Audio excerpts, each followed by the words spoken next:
ابھی تک امریکہ اور ایران کے درمیان کشیدگی اور ممکنہ معاہدے کی بحث سب سے زیادہ گرم ہے۔ ایم او یو پر کوئی پیش رفت ہوئی یا نہ ہوئی۔ اب اگر ایم او یو پر اتنے مسائل کھڑے نظر آ رہے ہیں تو اصل معاہدے پر پیش رفت کیسے ہوگی؟ امریکہ کے صدر ڈونلڈ ٹرمپ کبھی ہاں کر دیتے ہیں، کبھی ایک دم سے کہتے ہیں حملہ ہوگا، پھر کبھی کچھ اور کہہ دیتے ہیں۔ تو اس پر میرے ایک دوست نے کہا خوب لفظ مجھے یاد دلایا کہ بندر کی تپوسیاں جو ہیں، چاہے وہ کتنی ہی عمر کا کیوں نہ ہو جائے، ختم نہیں ہوتی ہیں۔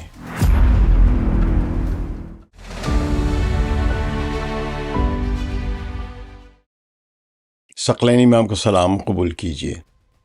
ابھی تک دنیا بھر کی خبروں میں امریکہ اور ایران کے درمیان کشیدگی اور ممکنہ معاہدے کی بحث سب سے زیادہ گرم ہے۔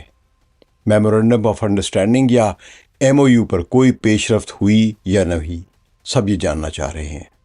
اب اگر ایم او یو پر اتنے مسائل کھڑے نظر آ رہے ہیں تو اصل معاہدے پر پیش رفت کیسے ہوگی؟ امریکہ کے صدر ڈونلڈ ٹرمپ کبھی یہ بات کرتے ہیں، کبھی ادھر بات کرتے ہیں، کبھی ہاں کر دیتے ہیں، کبھی ایک دم سے کہتے ہیں حملہ ہوگا، پھر کبھی کچھ اور کہہ دیتے ہیں۔ تو اس پر میرے ایک دوست نے کہا خوب لفظ مجھے یاد دلایا کہ بندر کی تپوسیاں جو ہیں، یعنی اس کا الٹا پلٹا چھلانگے لگانا، چاہے وہ کتنی ہی عمر کا کیوں نہ ہو جائے، ختم نہیں ہوتی ہیں۔ سب سے پہلی اور اہم بات یہ ہے کہ امریکی صدر ڈونلڈ ٹرمپ نے ایران کے ساتھ تجویز کردہ ایک مسودہ معاہدے پر ابھی تک حتمی فیصلہ نہیں کیا ہے۔ یہ معاملہ اس قدر اہم ہے کہ وائٹ ہاؤس کے سچویشن روم، جو کہ انتہائی خفیہ اور اہم میٹنگوں کی ایک جگہ ہے، اس میں 2 گھنٹے طویل اجلاس ہوا، لیکن پھر بھی کوئی فیصلہ نہیں ہو سکا۔ تو ٹرمپ نے خود کہا تھا کہ وہ اس میٹنگ میں حتمی فیصلہ کریں گے، لیکن وہ ایسا نہ کر سکے، یعنی اپروول دینی تھی انہوں نے۔ تو سچویشن روم میں جانے سے پہلے انہوں نے اپنے سوشل میڈیا ٹروتھ سوشل پر ایک طویل بیان جاری کیا تھا، جس میں ایران کے لیے نئے مطالبات رکھ دیے تھے، اور ان کے خیال میں یہ معاہدہ طے پا گیا تھا۔ یعنی انہوں نے ایک لحاظ سے اپنی یک طرفہ وکٹری سپیچ بھی دے دی تھی۔ ان مطالبات میں کہا گیا کہ ایران کو ہرگز جوہری ہتھیار نہ رکھنے پر رضامند ہونا ہوگا، اور آپ نے ہرمز میں سے بغیر کوئی ٹول یا محصول لیے جہازوں کو گزرنے دینا ہوگا۔ یہ معاہدہ کیا ہے؟ اسرائیل امریکہ ایکسس سے وابستہ اخبار ایکسیوس کے مطابق امریکہ اور ایران کے درمیان ایک سمجھوتہ طے پایا، جسے اب صدر ٹرمپ کی اپروول یعنی حتمی منظوری درکار ہے۔ اس تجویز کردہ ایم او یو یعنی مفاہمت کی یادداشت کے تحت موجودہ جنگ بندی کو 60 دن کے لیے بڑھانا، آپ نے ہرمز سے جہاز رانی یعنی شپنگ دوبارہ شروع کرنا، اور ایران کے جوہری پروگرام نیوکلیئر پروگرام پر مستقبل میں بھی بات چیت کا راستہ ہموار کرنا، یہ شامل ہے۔ لیکن یاد رکھیے، یہ ابھی حتمی نہیں ہوا ہے۔ خود ایران نے اس حوالے سے صاف انکار کر دیا ہے۔ ایرانی وزارت خارجہ کے ترجمان اسماعیل بقائی نے واضح کیا کہ ابھی کوئی جنگ بندی یا معاہدہ طے نہیں پایا ہے۔ ایران کی خبر رسائی ایجنسی فارس نیوز نے تو ٹرمپ کے بیان کو جھوٹ اور سچ کی آمیزش قرار دیا، اور کہا کہ وہ ایک جعلی فتح یعنی وکٹری سپیچ جو ہے وہ کرنا چاہتے ہیں۔ اب تک ان اقدامات کی طرف جو عملاً امریکہ کر رہا ہے، وہ بھی ہم سمجھنے کی کوشش کرتے ہیں۔ جہاں ایک طرف مذاکرات کی باتیں ہو رہی ہیں، وہیں دوسری طرف امریکی نیوی نے ایک نیا منصوبہ شروع کر دیا ہے۔ وال اسٹریٹ جرنل، جو کہ امریکہ کے ایک بڑا ادارہ ہے میڈیا کا، خاص طور پہ فائنینشیل نیوز کا، اور نیو یارک سے چھپتا ہے، اس کے مطابق امریکی نیوی دوبارہ پروجیکٹ فریڈم شروع کرنے جا رہی ہے۔ اس منصوبے کے تحت امریکی نیوی آپ نے ہرمز سے کم 1 درجن جو کمرشل شپس ہیں، یعنی تجارتی جہاز، بحری جہاز ہیں جن میں بڑے آئل ٹینکرز ہیں اور کارگو کنٹینر شپس بھی ہو سکتے ہیں، ان کو محفوظ راستہ فراہم کرے گی امریکی نیوی۔ اس کا مطلب ہے کہ مذاکرات کی راہیں شاید اب ٹھیک سے نہیں چل رہی ہیں، ورنہ امریکہ خود یہ ذمہ داری کیوں اٹھاتا؟ اور اس صورت میں امریکی نیوی اور ایرانی نیوی کے درمیان ملٹری کانفرنٹیشن یعنی فوجی تصادم بھی ہو سکتا ہے۔ ایرانی میڈیا تسنیم نیوز کے مطابق امریکی نیول بلاکیڈ اب بھی جاری ہے، اور سینٹ کام ایرانی بحری جہازوں کو واپس لوٹا رہی ہے، جبکہ ٹرمپ نے دعویٰ کیا تھا کہ یہ بلاکیڈ اٹھا لیا جائے گا۔ تو یہ ایک تضاد ہے۔ مزید یہ کہ ایران کے سرکاری میڈیا پریس ٹی وی نے ایک رپورٹ دی کہ ایران کے رہبر کے سینئر مشیر محسن رضائی نے امریکی صدر پر سفارتکاری میں دھوکہ دینے کا الزام لگایا ہے۔ ان کا کہنا ہے کہ ٹرمپ نیول بلاکیڈ جاری رکھ کر اور مذاکرات میں حد سے زیادہ مطالبات کر کے یہ ثابت کر رہا ہے کہ وہ حقیقت میں گفتگو کے خواہاں نہیں ہیں بلکہ کچھ اور مقاصد رکھتے ہیں۔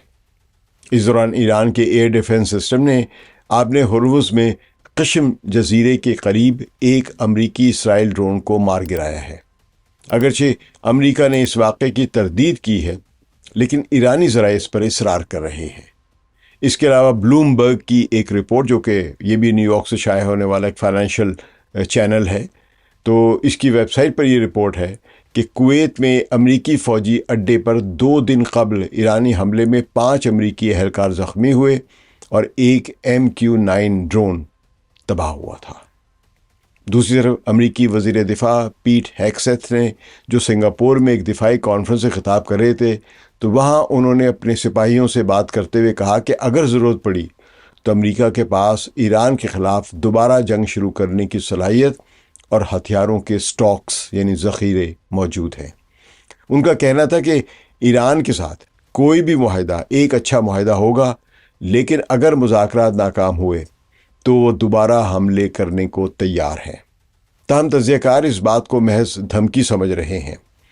NBC نیوز کے مطابق امریکہ کے لیے ایران کے بچ جانے والے فوجی اہداف، یعنی جو اہداف ابھی تک نشانہ نہیں بنے امریکی اور اسرائیلی بمباری کا پچھلے 40 دنوں کی جنگ کے دوران، تو وہ اہداف یا تو زیر زمین ہیں یا پھر وہ مسلسل موبائل ہیں، یعنی حرکت کر رہے ہیں، اور ان میں میزائل بھی ہیں اور ان میں میزائل لانچرز بھی ہیں، تو ان کو نشانہ بنانا کافی مشکل ہوتا ہے۔ جنگ بندی کے دوران ایران نے اپنی فوجی صلاحیتوں کو زیر زمین منتقل کر دیا ہے اور اپنی افواج کو مزید ڈی سینٹرلائز کر دیا ہے اور پھیلا دیا ہے، جس سے انہیں ہدف بنا کر تباہ کرنا اب پہلے کے مقابلے میں کہیں زیادہ مشکل ہو گیا ہے۔ یہ NBC امریکہ کا ایک چینل کہہ رہا ہے۔ یعنی اس کا مطلب یہ ہے کہ چاہے امریکہ کے پاس حملہ کرنے کے بہت سارے ہتھیار بھی کیوں نہ ہوں اور وہ حملہ بھی کر دے، تو کامیابی کی ضمانت کوئی نہیں ہے۔ ایک اور اہم خبر نیو یارک ٹائمز نے دی ہے کہ مجوزہ امن معاہدے کے تحت ایران کو $300 بلین کا تعمیر نو کا فنڈ دینے کی بھی ایک تجویز ہے۔ یہ ایک بہت بڑی رقم ہے، لیکن اس پر کوئی حتمی فیصلہ نہیں ہو سکا ہے۔ تاہم نیو یارک ٹائمز کا اس خبر کو شائع کرنا معنی خیز ہے۔ اسرائیلی ٹی وی چینل 12 نے ایک اسرائیلی ذریعے کے حوالے سے دعویٰ کیا ہے کہ ایرانی رہبر سید مجتبیٰ خامنہئی اس معاہدے کو ابھی تک منظوری نہیں دی ہے انہوں نے، اور جب تک وہ راضی نہیں ہوں گے ٹرمپ بھی اسے اپروو نہیں کریں گے۔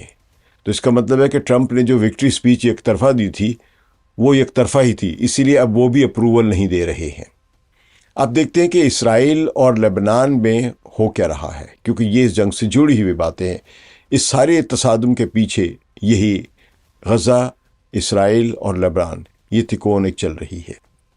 امریکی محکمہ دفاع پینٹاگون کے ڈپٹی کمانڈر ایلبرج کولبی نے ایک بیان میں کہا ہے کہ انہوں نے اسرائیل اور لبنان کے فوجی عہدیداروں کے ساتھ واشنگٹن میں کنسٹرکٹیو ملاقاتیں کی ہیں، یعنی تعمیری بات چیت ہوئی ہے۔ نتیجہ ابھی تک کوئی نہیں نکلا ہے، لیکن انہوں نے کہا کہ بڑی کنسٹرکٹیو بات رہی ہے، اور ان کے بقول ان ملاقاتوں کا مقصد امن مذاکرات کے سیکیورٹی پہلو کو آگے بڑھانا ہے لبنان اور اسرائیل کے درمیان۔ لیکن یہاں ایک بڑا مسئلہ ہے کہ ان مذاکرات میں حزب اللہ شریک نہیں ہے، جو اسرائیل کی اصل دشمن ہے، اور نہ ہی وہ ان مذاکرات کے نتائج کو تسلیم کرے گی۔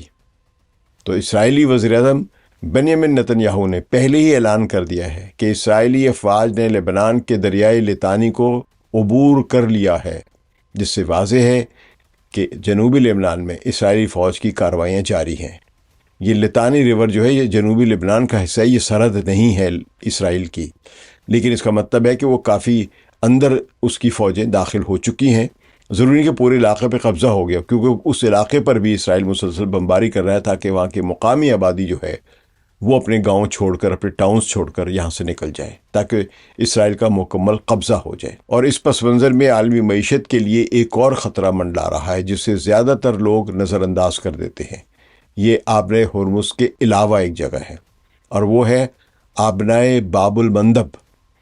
یہاں موجود زیر زمین کیبلز جو ہیں یہاں سے دنیا کی تقریباً 17 انٹرنیٹ کیبلز گزرتی ہیں، جو عالمی انٹرنیٹ ٹریفک کا 20% ان میں سے گزرتا ہے ڈیٹا جو ہے۔ یہ کیبلز اگر کسی حملے یا حادثے یا تخریب کاری میں کٹ گئی تو دنیا بھر میں انٹرنیٹ سروسز شدید متاثر ہوں گی۔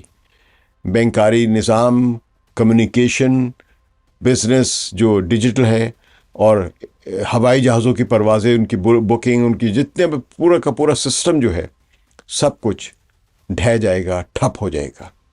اس کے نتیجے میں عالمی معیشت کو اربوں ڈالر کا نقصان ہو سکتا ہے اور ایک بڑا سیکیورٹی بحران بھی پیدا ہو سکتا ہے۔ یہ آبنۂ ہرمز کے علاوہ میں آبنۂ باب المندب کی بات کر رہا ہوں۔ چونکہ یہ خطہ فوجی کشیدگی کا شکار ہے اور رہا ہے، اس لیے یہ کیبلز کسی بھی وقت کسی بھی حملے کا نشانہ بن سکتی ہیں۔ آخر یہ ساری صورتحال دیکھ کر ایک اہم سوال ذہن میں آتا ہے کہ ڈونلڈ ٹرمپ ایران کے ساتھ معاہدے میں اتنی تاخیر کیوں کر رہا ہے؟ اس تاخیر کا اصل فائدہ شاید اسرائیل کو ہو رہا ہے۔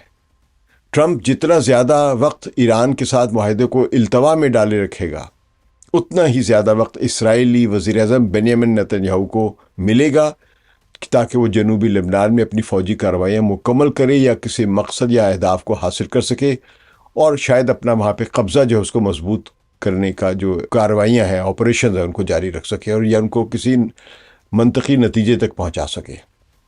جنگ بندی کے باوجود اسرائیلی فوج جنوبی لبنان میں موجود ہے اور وہ اپنی پوزیشنیں بنا رہی ہے۔ اس طرح غزہ میں بھی صورتحال جاری ہے۔ امریکہ کے لیے دوبارہ جنگ چھیڑنا مشکل ہے، کیونکہ اس سے ٹرمپ کو اندرونی طور پر سیاسی نقصان ہو سکتا ہے، خاص طور پر آنے والے انتخابات کے پیش نظر۔ اگرچہ وہ کہتے ہیں کہ انہیں پرواہ نہیں ہے، لیکن ہر سمارٹ سیاستدان، اور ٹرمپ کم از کم اتنا سمارٹ ضرور ہے کہ اپنی پاپولیرٹی کو بچانے کی پوری کوشش کر رہا ہے، تو اس لیے وہ بظاہر مذاکرات کی میز پر بیٹھے بھی ہیں، لیکن عملاً وہ نتن یاہو کو جنوبی لبنان یا غزہ میں تباہی مکمل کرنے اور قبضہ جمائے رکھنے کی مہلت بھی دے رہے ہیں۔ آپ کو معلوم ہے نتن یاہو نے کہا ہے کہ وہ ان قریب غزہ میں 70% علاقے پہ قبضہ کر لے گا، اپنا کنٹرول سنبھال لے گا۔ اس کا مطلب ہے کہ غزہ کی جو 22-23 لاکھ کی جو آبادی ہے، وہ اب غزہ کے صرف 30% حصے میں رہنے پہ مجبور ہوگی۔